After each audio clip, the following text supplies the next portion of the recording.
All right, let's get started. I believe we have all of our panelists present, and we will get started. Before we start, I want to give a special shout out to Carlos White, Mr. Carlos White. Let's give him a round of applause for being the franchising czar of the city of Dallas. Educated brother who's been on a mission to building wealth.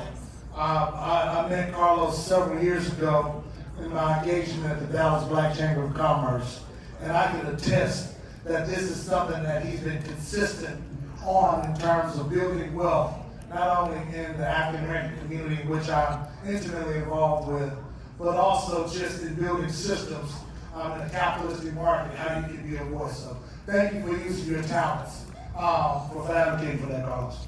I also want to shout out Tim Williams. Mr. Williams, give him a round of applause.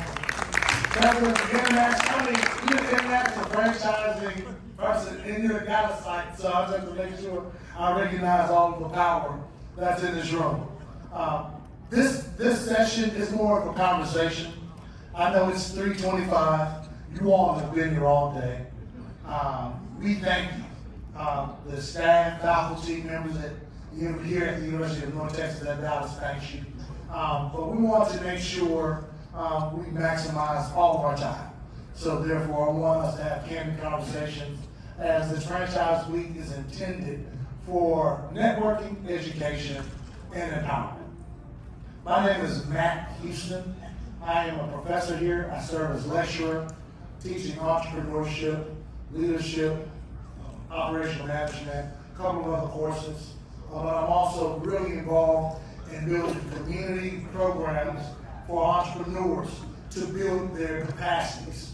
And so I'm honored to moderate this panel of business owners, of entrepreneurs, of people, my colleagues in academia, who are, one, for the record, much smarter than me in supply chain and logistics. We're going to have a treat having Dr. Mitra here. But we're all here so that we can provide tools and resources to educate community business owners, franchisees, franchisors, how to expand their businesses. We all ready? Good deal. First, I want to introduce the professor. I will call him the professor of the panel, Dr. Super Mitra. I'll use this one, I'll pass it on. Just tell us a little bit about yourself and then pass the mic to John Hill and to others, and then we'll introduce our virtual panel. Again, thank you for that kind introduction. Good afternoon, everybody. I'm Subru Mitra. I'm a professor here in UNT Dallas. My specialization area is supply chain logistics. So today I'll be talking more about technologies which are being used in business. Hi, my name is John Hill. Thank you, Carlos, for having me speak here with all the wonderful folks.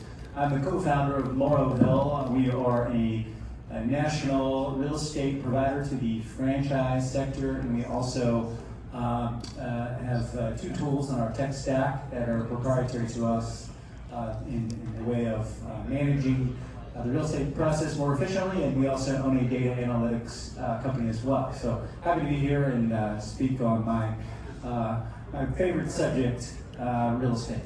Thank you. My name is Faisal Leilani. I'm the Chief Development Officer at Vibe Restaurants and co-founder. We own about 150 restaurants in 14 states with 3 brands, Little Caesars, Wingstop, and Whataburger. And I appreciate you having me here to talk about what I do for a living, which is buy dirt and lease space. Thank you. Nina, would you Good afternoon, everyone. I'm Nina Hawk. I'm the CEO of Tony Ramos and an attorney by profession. I'm extremely honored to join all of you virtually. I apologize for not being there in person. I would like to thank Carlos, Dean Garrett, Professor Winston, EB, and the entire University of North Texas community to host this event today. Well, we thank you. You are here. We have a blank seat here. No, I am not Clint Eastwood, but I'm using this so that I can remember her in our discussion. So my first, Mia, thank you for being a part. My first question to the panelists, and this is to everyone, from your perspective, from your professional perspective, whether it's in academia, whether it's a practicing executive like the two of you, or just an investor, why is selecting a location for your franchise so critical? Why is it so important? I can start that off. I always say that site selection is like creating the playing field for your operations team to succeed. So without the right site, without the right visibility, access, and right lease, to be honest, you're not setting yourself up to succeed. Good deal. Mia, would you like to add anything to that? Yes, absolutely. Those of us in the franchising space, especially in the restaurant, we have all of us heard this, like, look, location is everything. You may have the best concept, you may have the best product, but if you don't choose your location wisely, your restaurant may not succeed. And it may sometimes be a mystery. There are some restaurants whose birthplace may be from a food truck, and then they expand and they do well. And then there are some restaurants, they may get a prime real estate spot, yet they may suffer. Therefore, the strategy that you choose, especially if it's a brand new concept, it's extremely integral. Something that we have dealt in Tony Roma's, and I would like to provide this example as a cautionary tale for everyone. The issue that I have inherited, which was we launched a concept back in the winter of 2022, and we decided to put it in a mall food court in a very upscale mall in Florida. However, our concept is nestled between Chipotle and Chick-fil-A, and it's a brand new concept. So this is something I would like to use as a cautionary tale, because when you have a brand between two mega brands, you need to see how you can beat it. Do you have the pricing? And if your price is higher than your competitors next door, and you're in a mall food court where there are so many opportunities for consumers to pick from, you may not get the spotlight that you wish for. And this was meant to be our flagship store. So from there onward, I took it as a mission that when it comes to site selection and leasing strategy, it is so crucial where you pick. You're absolutely right. Thank you for sharing that. And I think you were looking at my notes because you brought up my next question, and that's potential pitfalls or downfalls of your strategy in terms of location. Jonathan, please feel free to add on, and then I'd like to have an academic perspective from you. Yeah, I'll weigh in. So selecting the real estate is as much as it is about understanding your site as it is understanding what your competition is doing. So in many of our market studies, we spend time looking at where the competition is and how we can out-position them. We're at a time, and the way we evaluate sites even today is vastly different than the way we did in 2019.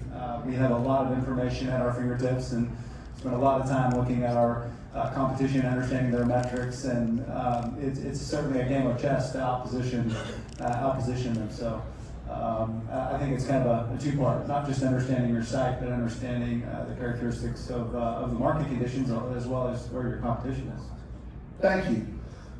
Dr. Mitchell, from an academic standpoint, how do we teach in our academic institutions the value of prospecting location for a future market, or a market that doesn't exist in a lot of entrepreneurs' minds?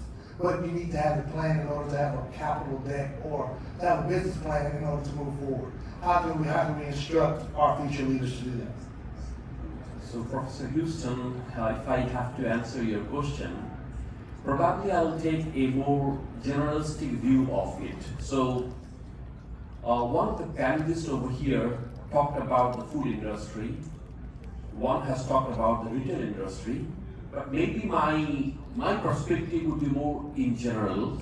like based on the requirement of the industry, your requirement can vary. Like if you are in a retail store for, say, some grocery items, probably you'd like to have a certain section of the population who would be buying your product.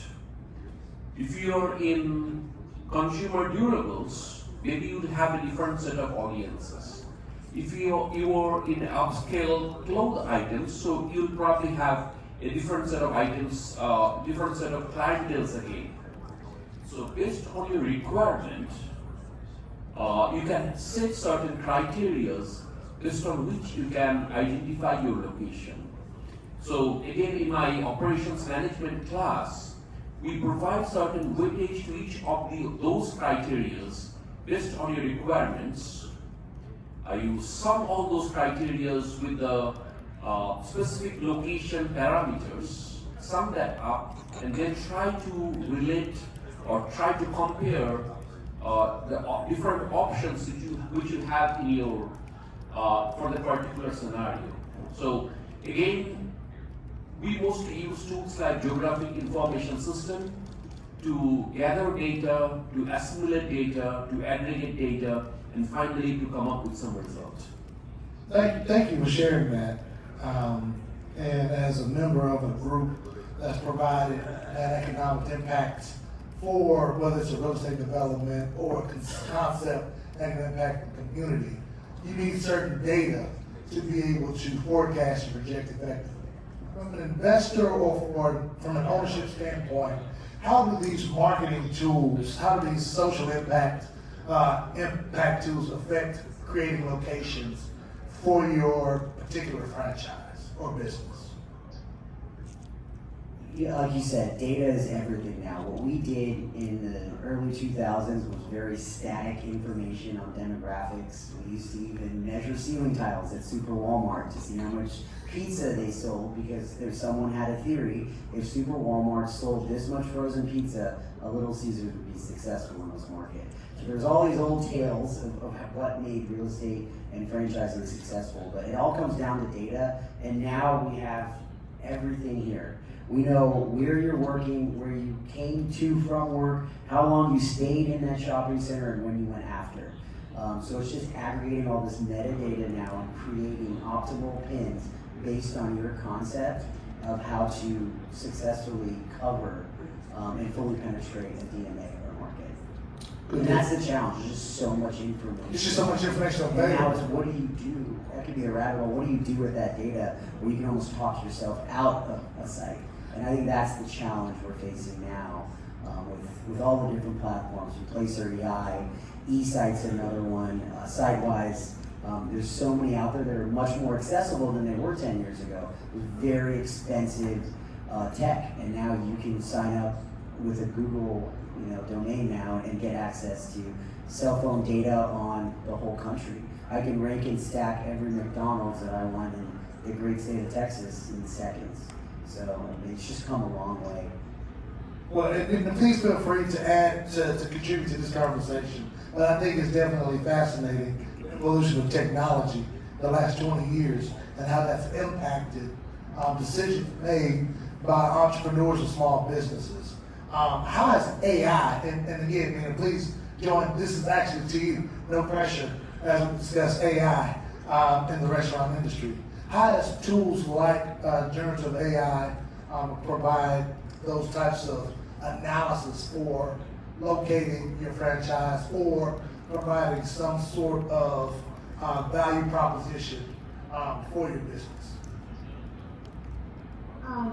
Yeah, absolutely. AI is a game changer, and it's an evolving segment where we will see more innovation.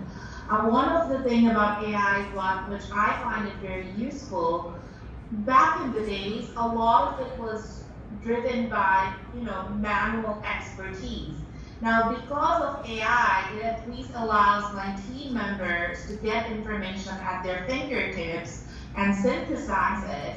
So I think in the next couple of years, we will see AI making enormous changes where It will allow us to make decisions in terms of, like, what we were talking about, like data, like all the data that is available right now, which wasn't available back in the days, and that is extremely crucial. But what's going to come down to, because there is so much data available, it's going to come to your team expertise. In terms of one of the challenge I face is, when team members are used to doing things in a certain way, where does AI make its role amongst your team? It's I always say it like AI is not a replacement, it's a complement, it's a supplement that is allowing to make things faster and give us information in a timely fashion. Thank you for that perspective, because I think that the man versus machine narrative have kind of evolved into AI, and that can be very detrimental in our development if we don't use it appropriately. Whereas AI can augment whatever things we're doing to make us more efficient if used appropriately. Thank you all for this discussion. I want to transition a little bit to leasing agreements and strategies for both franchisees and franchisors as they are seeking locations. What are some tips that either franchisees, entrepreneurs who are trying to build their dream, and franchisors, people who are responsible for the success of these franchisees, what type of strategies should they put in place in terms of agreements, things of that nature, for a successful transition in location? Yeah, I'll jump in. So one of the first things I think everyone needs to understand your current market conditions. You're probably chuckling at this with our lack of availability, but we are not something that everyone wants to hear, but we're sitting at about a 4% vacancy rate throughout our country. And so despite what you hear in the media, there is a feeding frenzy for existing opportunities. Second generation spaces specifically are spaces that were once occupied by something and you wish to convert them to something else. I'm speaking inline or in cap opportunities in shopping centers. It's very, very competitive. So understanding your position and negotiating accordingly. We meet countless franchisees that unfortunately have come to us later downstream who have made some of those critical errors where they have been missing out on sites left and right just because they were not informed on what the market conditions were in their given area. Number two, I would think, is understand the value proposition of your brand and what it is, and understand the various centers that your brand could fit in. We call it a merchandising plan in retail, and understand where does it fit, how does it align, and are you dealing with a professional that is outlining your value proposition correctly. So there's a couple things I would like to add to that. So. Good deal. Thank you. We will have time to add on if you want in your closing remarks too.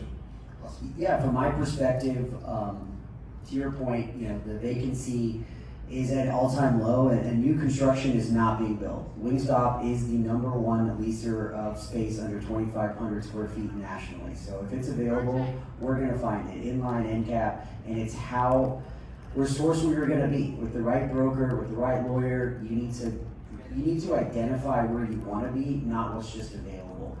We go through rent rules all the time. I just paid Petco $25,000 to be in with 100 feet of their front door. Like, you have to think outside the box if you're going to scale in this current environment.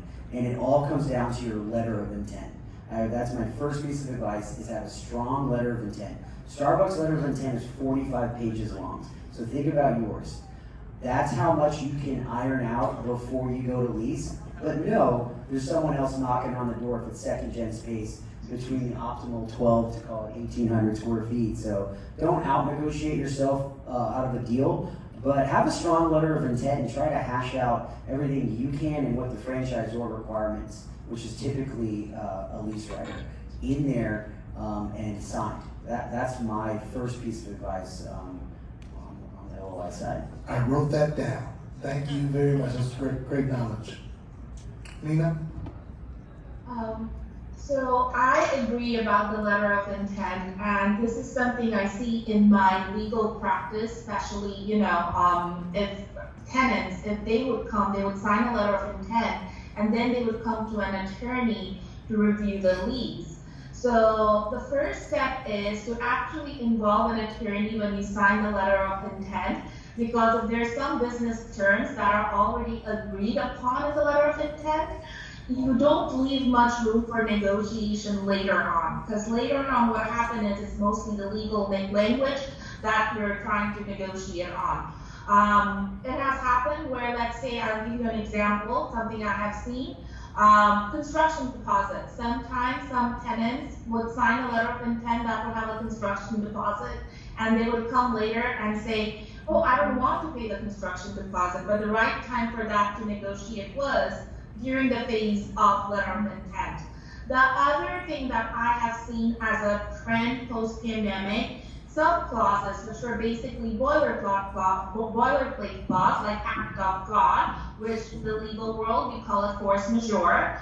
No one would ever negotiate it back in the days. It was just there. It was something we would say boilerplate, but post-COVID, what we know, during the pandemic, so many people tried to invoke the act of God clause to get out of their rental obligations.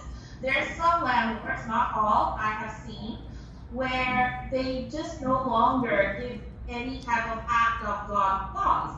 So another thing for any tenants to see, is it there? Again, it's very high level. A lease should be taken as a whole and be reviewed by a professional to understand that you have favorable terms. It ensures adequate renewal option and protect you against unforeseen circumstances. And then you will work very closely with your franchisor and the landlord to make sure what type of prototypes, because some franchisor may have many different kind of prototypes, and they may require you to implement those. So, based on sometimes it could be every 6 years, every 10 years, depending on the brand. So these are some things where the communication needs to be very clear and transparent amongst the franchisor, franchisee, and the landlord. Amazing. And one, you just provided a master class right there. I see people taking notes feverishly here, so thank you for that. I have a follow-up with that. And I want to pass it on to the other panelists. But I'd like for you to start. How can one negotiate lease terms that are both cost-effective and operationally efficient? Frankly speaking, a lease term is it's a document that obligates you to 7 years, 10 years. It's a long term, and operation cost changes over the course of years. So therefore, there should be terms that should be mutually agreeable and anticipate some of the changes. The issue happens when something unanticipated happens, right? That's when usually someone is stuck with a lease and they cannot get out. Most of the landlord will not allow a franchisee or a tenant to get out if they have a low sales, or what are the possibility to remedy that, to cure that. So again, this is a discussion I think it's always best to be reviewed by a legal professional where they can advise you. And I would again reiterate, don't go with the lease, go before you sign the LOI. Gotcha. Any other feedback? Yeah, on my side, I would say it always comes down to term. Everyone's financial situation is different, but you need, depending on how much tenant improvement, and I'll speak from the restaurant world, you need at least 5 to 7 years and 20 years of total coverage. You need to be careful about your assignment language. Always think about who's going to buy this business from you. This is a long-term contract. So those are two things I always like to highlight. And then be realistic about your concept. I see this time and time again with new franchisees that assume they're going to do $1.5 million AUV out of the gate, and their occupancy is going to be 3 to 5%, and realistically it's going to be 10 to 12%. So be realistic on your pro forma. Given where costs are, it's extremely expensive, and just be true to yourself with that pro forma. I may be going a little off grid here, so forgive me. Personal guarantee is something that I'd like to bring up. And also underwriting standards for franchisors are not always the same as an underwriting standard for an asset manager of an asset. They don't necessarily align. Prospective franchisees that may be in the audience and entrepreneurs asking those questions early before you assume maybe what you're being told about that franchise is the same standard in what you can expect in the marketplace and how you're underwritten. Personal guarantees. I'll clear up a misnomer. A personal guarantee does not need to match the length of your initial lease term. It most certainly can be negotiated amongst other things. Also, don't assume that, and don't get tied into the party in which you are obligated to sublet or assign to. So many landlords will try to put parameters around who it is that you can assign that location, who it is that you can sublease. So things like they own X number of units for X number of years. They have X net worth, X liquidity. Those can be very prohibitive on you exiting that business in that location. Or you did not speak off grid. Do you have anything that's true? Because I was wondering, you were a transition to my next space, and that was in our negotiations. How can you find some creative ways to maximize it when there is uncertainty in the market, like the pandemic, right? And that's really caused quite a stress, not only to franchisees, but franchisors or people who are projected beyond those times. Dr. Mitra, what are your thoughts on planning? And it doesn't have to be franchising food and things of that nature, but just preparation 5, 10, 15 years down the line for a business and how they can maximize those figures for productivity. So, unlike my other panel members, I really don't have much of expertise in legal documentations. But probably I'll talk a little bit about a technology probably which might be handy if you have some franchisors or franchise here in the audience. So there is a term called CDR, call detailed record. So before we used to do detailed survey to understand the movement of people from point A to point B, so that if we want to have a retail store or maybe a new facility somewhere, that the movement of people from point A to point B, if that can be plotted, that helps in deciding where the location should be. But now things have become much more cheaper, much more convenient. The CDR, everyone who carries a cell phone that keeps a footprint of their origin and final destination. The cell phone companies sell those information in an aggregated way to different service providers. So if we can know where the origin has taken place, what is the path and where it finally ends, and if you can put that on a map, you can understand what are the hot spots in a particular location. So based on that, a lot of decisions can be taken. Now, one of our speakers have talked about the AI. Well, there are so many AI tools which are easily available. Many of them are cloud-based. Say if you subscribe to AWS, Amazon Web Services, or if you subscribe to Google Cloud, you have so many native functions in those clouds which can be utilized to analyze that CDR, the call detailed record, or maybe a big data. Like whenever you write something in a social media, that can be analyzed using some AI tool, and so many important decisions can be taken. And things are so much cheaper now. It's so much faster and cheaper because of this technology. So instead of shying away, I think technology can be used to a very big extent to take many of these decisions. Yeah, to add on to that, there's a lot of buzzwords. They come every couple of years. We've talked about, you mentioned mobilytics, right? And there's not an ace card. These are pieces of a puzzle. For example, our urban, our CBD users that go into urban environments, you can't rely on mobilytics because we don't know where the device dwells. You enter the geofence and we don't know where the device dwells, and so we don't know if it went to Sally's apartment in 405 or it went into John's office in the 10th floor or in the Sephora, so you don't know where it dwelled. So it's just kind of understanding there's so much data coming at us so fast.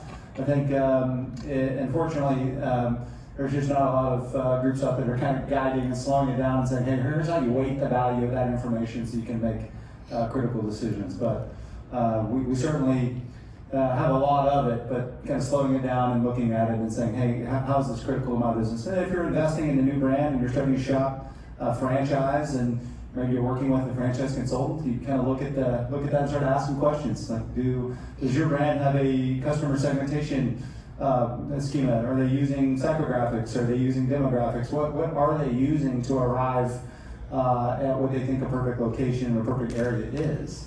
So it's asking those tough questions that may put them on their heels, and that's okay. Thank you. Yeah, thank you for sharing that. Any other feedback from other panelists? Good deal. Now, no worries, because I have at least 6 more questions, but I don't have that much time. And so I have 2 more topics I want to discuss. Are there any questions? I know I see a couple of business owners here. I see a couple of municipal people here. Do you all have questions? Would you all like to ask anything of our panel? Because I can talk for the next 30, 40 minutes. I don't want to give you all space. Are there any burning questions right now? No? Good deal. If you all do, we have about 10 more minutes. Please write it down, and I'll give you all an opportunity between 4:05 and 4:10 so we can get back on schedule so that we can leave on time. I want us to make sure we get back on time. All right. I want us to talk about balancing stakeholder objectives. Nina, I would love for you to start this conversation. We've talked a lot about how we can particularly maximize negotiations, everything before we start operating. But how can franchisees ensure that their site selection aligns with the franchisor's requirements? So I know, John, you were speaking a little bit about subletting and things of that nature, which kind of sparked flexibilities of expectations so that the franchisees can need to be successful. How can we have positive strategies to align with that? Nina? Absolutely. So a lot of it depends on each brand. For example, depending on the size of the brand and how involved a franchisor is. For example, I can speak about what we do at Tony Roma's. We actually do send people in person. If any of our existing franchisees, let's say, they want to expand, and we do send team members on our end to view potential sites. And then if there is brand new franchisees who wants to be part of our system, we do offer, similar services where we send team members to go and make sure that it aligns with our brand. And then some brands have guidelines. Again, it's not necessary. You have to go in person because a lot of it could be done virtually. Franchisees are all, even after selecting a site, they do send us like pictures as they progress to build out a unit. So a lot of it depends on the brands, the size of the brand, the resources that are available to ensure that franchisor and franchisee are on the same page when selecting a site. Got you. Thank you. Thank you for sharing that. Or is there would anyone else like to add to the conversation?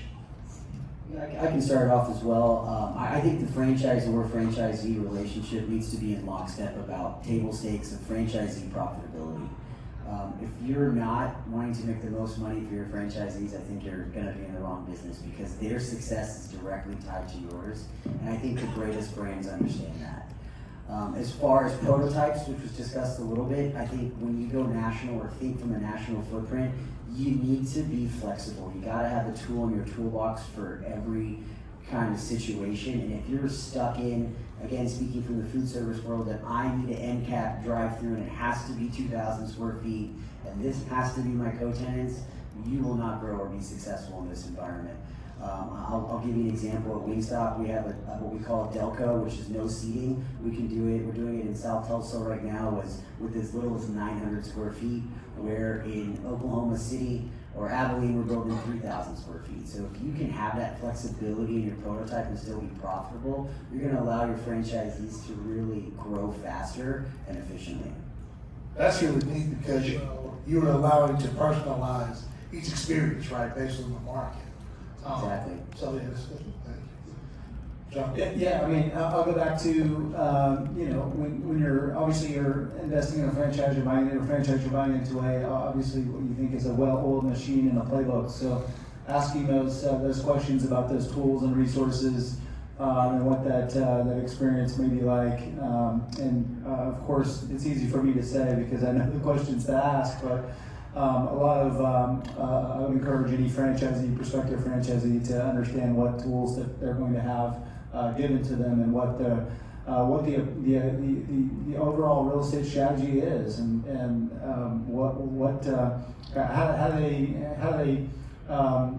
how do they go about their real estate process? How do they compare and contrast locations against each other? Validation, speaking to existing franchisees and understanding directly from the field, from those resources, what their experience was like could be worth its weight in gold, I think. Good deal. Thank you. That's good. Okay, next question. I want to discuss some long-term considerations, particularly for franchisees. And then finally, I want us to talk about resources and potential case studies for our audience members. So, some long-term considerations. I have two questions. I'll tie it into one to see if it makes sense for the audience member or for the panelists to describe, because we're running short on time and I want to maximize it. So, how can a franchisee evaluate the long-term viability of a site before committing to a lease for both of the LOI processes and things of that nature? And two, what lease terms should be included to allow the flexibility and scalability for future growth? So just some long-term considerations. Dr. Zuber. So, for the long-term viability of a project or a site location, what we do, we consider different factors in different categories. One would be probably the census data. Again, that's freely available. The level of disaggregation in which it is available is block group level. Up to that level, it's freely available. So it has socioeconomic factors which are available in that particular segment of data. Then we have the different geographic condition of that particular location. It can be the soil moisture content, it can be the weather, it can be various other factors, like in the long run, what is, like in California, we have seen that there have been landslides in certain locations. So in the long term, what would be the physical viability of the particular location? So that's another factor. And so I talked about the census, then we have the economic factors. That particular city, what is the future of the particular city? Whether it's growing, which direction it's growing, like we see now that we joke that Dallas is growing north in such a big extent that it's almost reaching Oklahoma. So we had Plano, Frisco, then Salina, and what's it called? Prosper, Aubrey, and all those places growing in the north. So what is the future of that particular city where it is located? So based on these factors, I think the long-term prospect of a particular location is decided. Thank you. For other members, would you all add potential language that can be in the actual leases and things that can provide that type of flexibility for long-term leasing? I know that you said, oh, go ahead.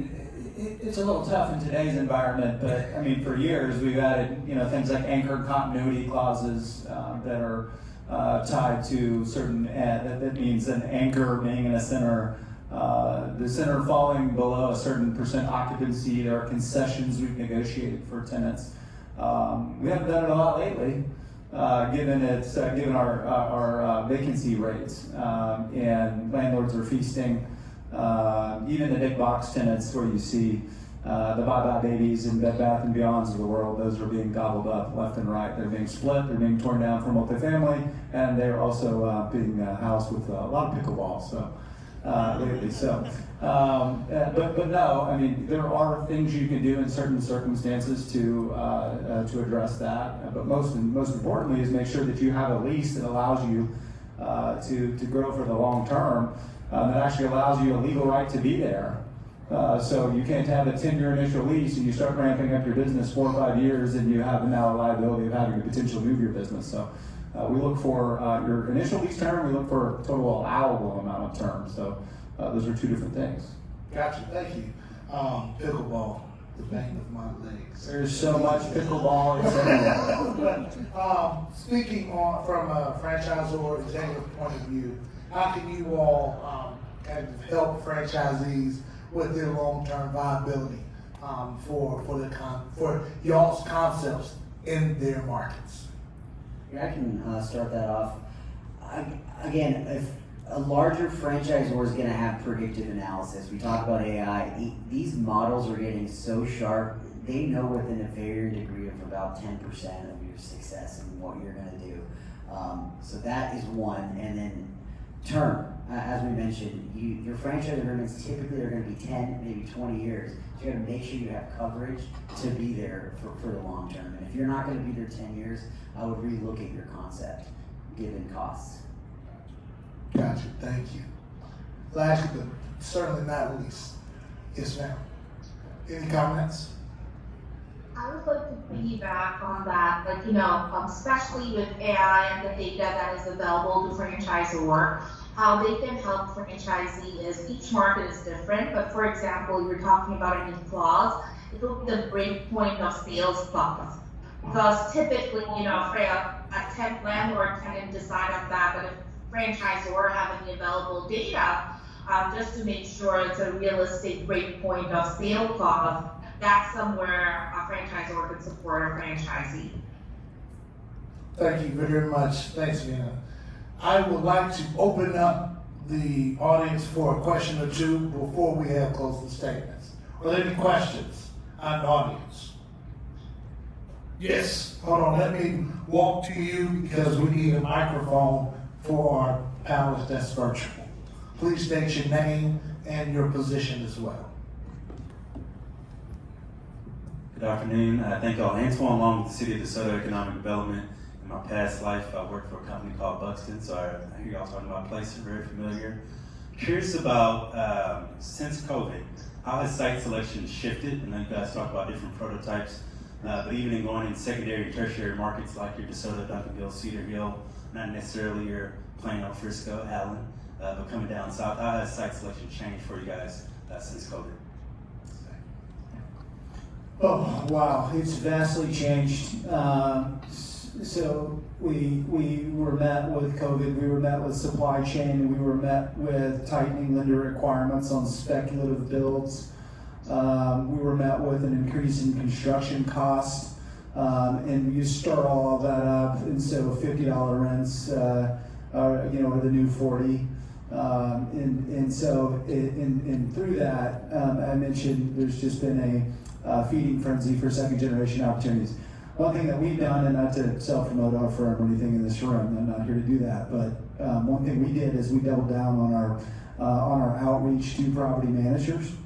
That's the number one asset to any asset manager in any real estate development. It's not just the agent themselves, it's actually property management. They know who is in default and who's slow paying on rent, who may have given notice and it's not been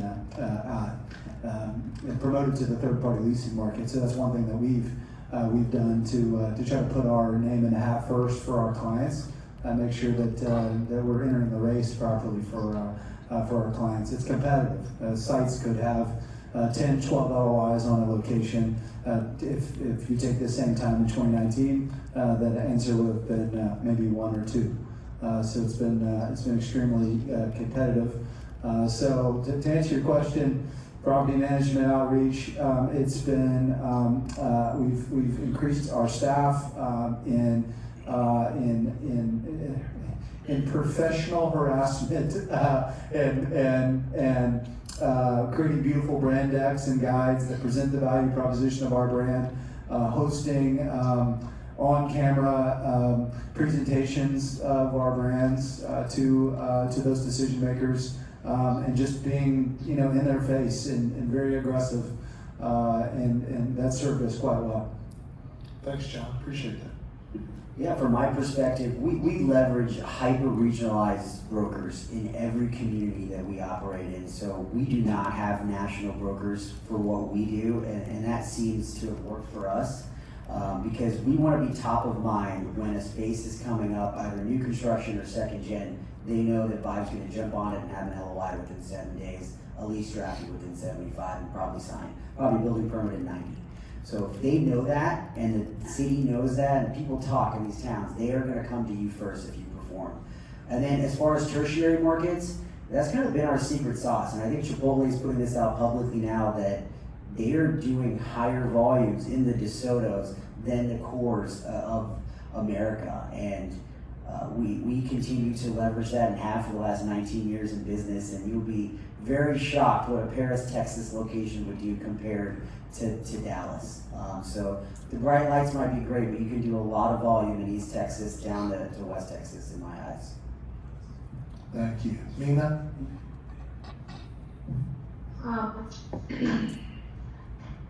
Post-COVID, we in Tony Roma's, as we are trying to expand, we are also looking into markets. Like our strategy is a little bit different right now. For example, let's say in places, especially with like chain restaurants like Tony Roma's, Applebee's, it has a lot of competition in big cities, but we are opening this year, for example, in Kimball, Tennessee. It's a small town, but there's a lot of excitement, a lot of buzz about having Tony Roma's there, where people are interested to celebrate their milestone occasions. So our strategy has been, we are a global company, but domestically we are seeing some success in small towns as well. Thank you very much. Do you all have? Maybe- Oh yes, I'll yes, just Don. add to that. So we have our friend over here. For the rest of the audience, just a reminder, like in southern Dallas, we have one of the most important inland port of US. So we have the Union Pacific intermodal terminal here, and tons of logistics activities going on here. So, and that's so important from the supply chain perspective. The Houston port is getting crowded, so goods are moving from the Houston port to southern Dallas. From here it is redistributed to the rest of the country. So that has got so much of enormous economic significance to our economy. And overall, this area has so much potential for growth. I think for all the franchise owners and the realtors, I think this is a wonderful place to look into and find new opportunities. Thank you. Are there any other final remarks from our panelists? It's been an amazing discussion this last 55 minutes or so. Any other comments? Are there any other questions from the audience? Well, if not, let's give a round of applause for our esteemed panelists for educating us on the importance of location and just identifying in this current environment how franchisors, franchisees, real estate professionals can all work together to maximize our economy. Thank you all very much, and y'all have a great afternoon. I can't wait for our 4:15 panel. I believe we'll have another 5-minute break or so. Thank you.